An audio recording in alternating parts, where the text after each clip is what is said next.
Hello guys नमस्कार जय जगन्नाथ आपण मान स्वागत करछु मोर फास्ट ब्लॉग वीडियो रे। आज होचे शनिवार तो आज आम बाहर पड़छु शनिदेव बुलवा वीडियो टी स्किप न कर शेष जाए देखु।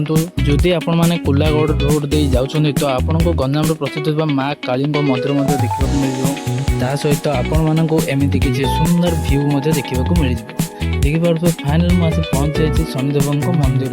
आ डेरी नक चलतु प्रभु शनिश्चर दर्शन करनवा।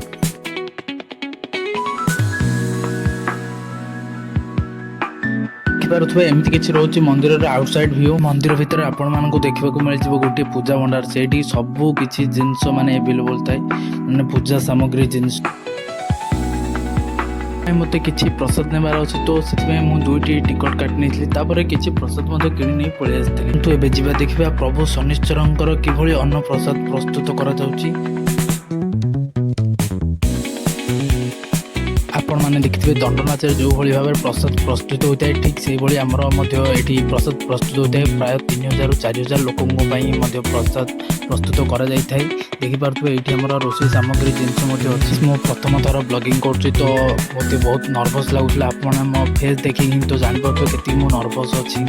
पहुँची जाइए गोटे देवी माँ मंदिर ये कौ देवी माँ तो पूजा पाँच मुझे भलसे जानी आप जानते कमेंट बक्स में जन देखिपे ए मो सांगर मोर बाहरी पड़छु पहाड़ उपर को माँ मंगला दर्शन करवा। पहाड़ उपर को गला बेले आपण मानक एमती किसी सुंदर भ्यू देखा मिल देखो।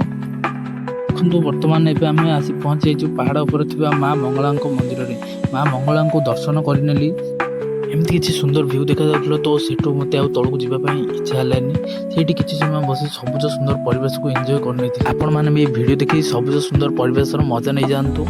मत जोर से भोक लगुला तो मुझे भोक संभाली न पारि पहुँची जाइए गोटे चाट दुकान से भाई को मुझे 2 प्लेट चाट ऑर्डर देती तो भाई आमर चाट बनई देते आमको आम चाट खाई आसला भर देखो तो प्रबल लोक भिड़ जमी सारी प्रसाद सेवन तो आम भी डेरी नक पलि आसलु प्रसाद सेवन करने। किसी समय अपेक्षा कलापर प्रभु शनिदेव आरती आसी पहुँची जाइए। जो मैंने इस स्थान को आसी ना तो आसिक निश्चय थे बुलिकी जातु।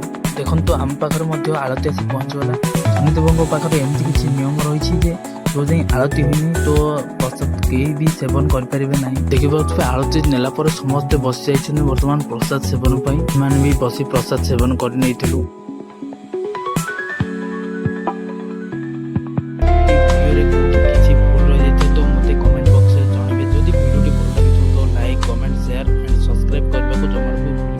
आज वीडियो को ये रखुची देखा नेक्स्ट वीडियो रे। रोची नमस्कार जय जगन्नाथ।